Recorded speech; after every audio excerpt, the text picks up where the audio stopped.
আজকে পড়ছি ষষ্ঠীপদ চট্টোপাধ্যায়ের লেখা পুরনো বাড়ি।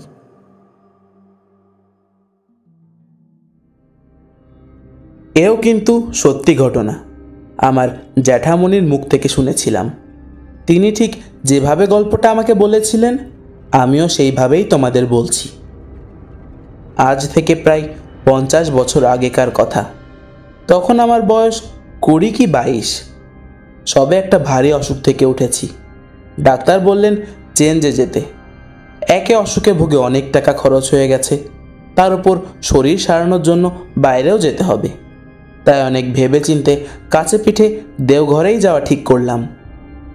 ভোরবেলা ট্রেন থেকে নেমে এক চায়ের দোকানে খোঁজ নিয়ে বিলাসী টাউনে একটা বাড়ির সন্ধান পেলাম। বাঙালির বাড়ি। পাওয়া মাত্রই টাঙ্গা ভাড়া করে হাজির হলাম সেই বাড়িতে। বাড়িটা পুরনো, তা হোক চারিদিক বেশ ফাঁকা। টাঙ্গাওয়ালা বাড়ির কাছে টাঙ্গা থামিয়ে বলল, আপনি এখানে প্রথম আসছেন নাকি বাবু? হ্যাঁ। এরকম জায়গায় আপনি থাকতে পারবেন? এ খুব খারাপ জায়গা কিন্তু। বিলাসী টাউন নামে টাউন হলেও তখন একেবারে ফাঁকা ও বুনো জায়গা ছিল। দিনের বেলাতেও গা ছমছম করত। বললাম, খুব পারবো, তাছাড়া বাইরে বেরোলে অত ভয় করলে চলে?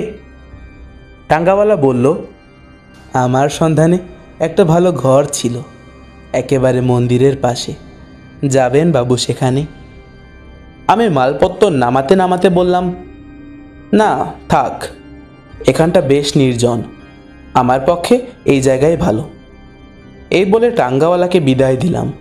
মনে মনে ভাবলাম, কি জানি টাঙ্গাওয়ালার কথা শুনে আর কোথাও গিয়ে যদি কোনো পান্ডা গুন্ডার হাতে পড়ি। মালপত্তর বাড়ির রোয়াকে রেখে দরজায় কড়া নাড়তেই একজন বয়স্ক ভদ্রলোক বেরিয়ে এলেন। কাকে চাই? আপনার এখানে কোনো ঘর খালি আছে? 1 মাস থাকবো। ভদ্রলোক আমার অপাদমস্তক একবার দেখে নিয়ে বললেন, পুরো বাড়িটাই খালি আছে।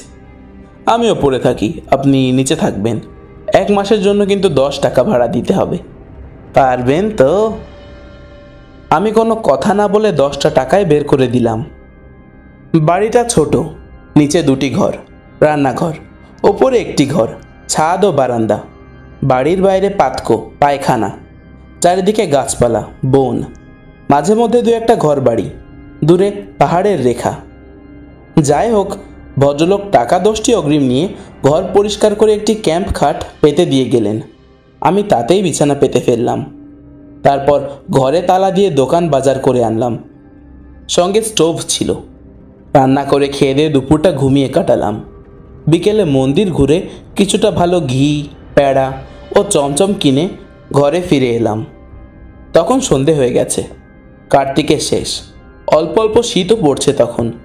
ঘরে এসে তালা খুলেই অবাক, দেখলাম ঘরের ভেতর হারিকেনটা কে যেন জেলে রেখে গেছে।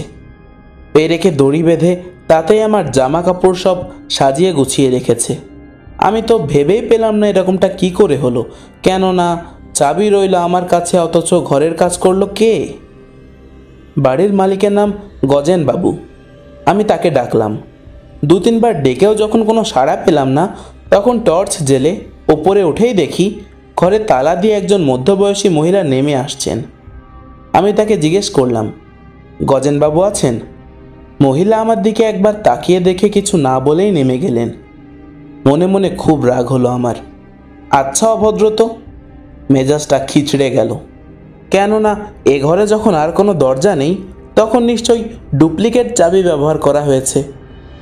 এটা অবশ্য আমার উপকারী হয়েছে, তবুও এই জিনিস কখনোই বরদাস্ত করা যায় না। আমি সে রাতে 2-4টে পরোটা তৈরি করে প্যাড়া চমচম খেয়ে অনেক রাত পর্যন্ত বই পড়ে ঘুমোতে গেলাম। ঘুম যখন ভাঙল তখন সকাল হয়ে গেছে। ঘুম থেকে উঠেই গজেনবাবুকে বাইরে কুয়োতলায় দাঁতন করতে দেখলাম। আমিও তাড়াতাড়ি দাঁত মাজার সরঞ্জাম নিয়ে বাইরে বেরিয়ে এলাম। গজেনবাবু একগাল হেসে বললেন, কি ভাইয়া, রাতে ঘুম হয়েছিল তো? আমি হেসে বললাম, আগে হ্যাঁ। তারপর গতকালের কথাটা বললাম। শুনে গজেনবাবু একটু গম্ভীর হয়ে গেলেন। তারপর বললেন, টাকা কড়ি সবসময় নিজের কাছে রাখবেন, সন্ধ্যের পর জানলা দরজা বন্ধ করে দেবেন, কেউ কড়া নাড়লে দরজা খুলবেন না। এইসব জায়গা ভালো জায়গা নয়। তাছাড়া রাত্রে আমি এখানে থাকি না। ওধারে আমার আরেকটা বাড়ি আছে, সেইখানেই থাকি। তা না হয় হলো, কিন্তু আমার ঘরে আলোটা জ্বাললো কে? আপনার স্ত্রী? আমার স্ত্রী? তিনি তো অনেক দিন গত হয়েছেন। তাহলে ওই মহিলাকে? গজেনবাবু হেসে বললেন, হ্যাঁ, আপনি ভুল দেখেছেন, এখানে কোনো মহিলা থাকেন না। এমন সময় একটা ছাগলকে তাড়া দিতে দিতে আমার প্রশ্নটা সম্পূর্ণ এড়িয়ে কেটে পড়লেন গজেনবাবু। এরপর সারাদিনে যতবারই গজেনবাবুর সঙ্গে দেখা হলো ততবারই তিনি আমাকে এড়িয়ে যেতে লাগলেন। আজ তাই ঠিক করলাম বেলাবেলি মানে সন্ধ্যের আগে এখানে ফিরে এসে দাঁড়িয়ে দেখব কে কিভাবে ঘরে ঢোকে। তাই করলাম। সন্ধ্যের আগেই ফিরে এসে দূরে দাঁড়িয়ে বাড়িটার দিকে তাকিয়ে রইলাম। সন্ধ্যেটি যেই উত্তীর্ণ হলো অমনি দেখলাম আলো জ্বেলে উঠল ঘরের ভেতরে। ভয়ে কাটা দিয়ে উঠল গায়ে। চারিদিকে নিস্তব্ধ, নিঝুম, কেউ কোথাও নেই। আমি টর্চের আলোয় পথ দেখে ঘরে যেতে গিয়ে তালা খুলেই যা দেখলাম তাতেই সারা শরীর রোমাঞ্চিত হয়ে উঠল। দেখলাম আমার এঁটো বাসনপত্তর কে যেন মেজে ঝকঝকে করে রেখেছে। এলোমেলো বিছানা পরিপাটি করে আমার রাতের খাবারটি পর্যন্ত তৈরি করে রেখেছে।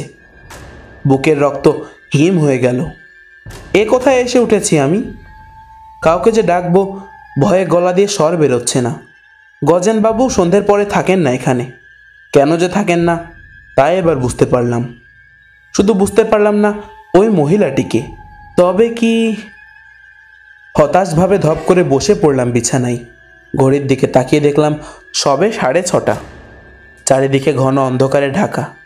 এরাতে কোথায় বা যাব? বসে বসেই মনস্থির করে ফেললাম আজকের রাত্রিটা যেমন করেই হোক এখানে কাটিয়ে কাল সকাল হলেই পালাবো এখান থেকে। কিন্তু সারাটা রাত এখানে যে কি করে কাটাবো তা ভেবে পেলাম না। অনেকক্ষণ বসে থেকে কোনো রকমে রাত 9টা করলাম। তারপর সঙ্গে আনা প্যাড়া চমচমগুলো খেয়ে নিলাম। যে রান্না তৈরি করা ছিল তাতে হাতই দিলাম না।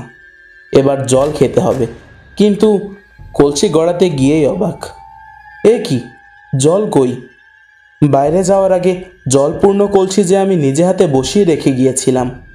আমার সর্বাঙ্গ তখন নীল হয়ে উঠেছে। তার উপর ভয়ে এবং প্যাড়া চমচম খাওয়ার ফলে তেষ্টায় গলা শুকিয়ে কাঠ হয়ে গিয়েছিল। কি আর করি, বাইরে কুয়োতলায় গিয়ে জল আনতে ভয় করছিল যদিও, তবুও যেতেই হবে। যেতে গিয়েই বাধা পেলাম। দরজা খুলতে গিয়ে দেখি দরজাটা বাইরে থেকে বন্ধ। অনেক টানাটানি করেও সেই বন্ধ দরজা কিছুতেই খুলতে পারলাম না। এমন সময় হঠাৎ দপদপিয়ে হারিকেনটাও নিভে গেল। আমার গা দিয়ে কলকল করে ঘাম বেরোচ্ছে। ভয়ে ভয়ে আমি জোরে কাঁপা কাঁপা গলায় বললাম, কে কে তুমি? কেন আমাকে এভাবে ভয় দেখাচ্ছ? আমি তো তোমার কোনো ক্ষতি করিনি। তাছাড়া তুমি আমার অনেক কাজ এমনি তো করে দিচ্ছ। তবে তবে কেন এমন করছো আমার সঙ্গে? আমায় তুমি রক্ষা করো। হঠাৎ বাইরের কুয়োতলায় ঢিপ করে একটা শব্দ হলো। নিশ্চয় কেউ জল তুলতে এসেছে। অনেকে এই কুয়ো থেকে দিনের বেলায় জল নিতে আসে দেখেছি, কিন্তু রাতে কেউ আসে কিনা জানি না। কি করেই বা জানবো, সবে তো একটা দিন এসেছি। তাড়াতাড়ি জানলা খুলে কুয়োতলায় তাকাতেই দেখলাম কুয়োর পাড়ে একটা হারিকেন জ্বলছে। আর তারপরেই যা দেখলাম সে এক বীভৎস ব্যাপার। কুয়োতলায় ভাঙা পায়খানার ধারে বড় একটা গাছের ডালে সেই মহিলা গলায় দড়ি দিয়ে ঝুলছেন। কি ভয়ঙ্কর সেই দৃশ্য! জিভটা এক হাত বেরিয়ে এসেছে, মুখটা যন্ত্রণায় বিকৃত হয়ে গেছে, আর ঠেলে বেরিয়ে আসা বড় বড় চোখ দুটো এক দৃষ্টে তাকিয়ে আছে আমার দিকে। আমি জ্ঞান হারিয়ে ফেললাম। পরদিন সকালে যখন চোখ মেললাম তখন দেখলাম ঘর ভর্তি লোক। গজেনবাবু আমার মাথার কাছে বসে হাওয়া করছেন। আমি আস্তে আস্তে উঠে বসলাম। তারপর সব কিছু খুলে বললাম সকলকে। আমার বৃত্তান্ত শুনে প্রত্যেকেই বকাবকি করলেন গজেনবাবুকে। আমি তখনই মালপত্তর গুছিয়ে নিয়ে স্টেশনে চলে এলাম। আবার থাকে নাকি এখানে? লোক মুখে শুনলাম যে মহিলাকে আমি গলায় দড়ি দিয়ে ঝুলতে দেখেছি উনিই গজেনবাবুর স্ত্রী। তার বর্তমানে গজেনবাবু দ্বিতীয়বার বিবাহ করায় ভদ্রমহিলা ওই গাছের ডালে গলায় দড়ি দিয়ে আত্মহত্যা করেছিলেন।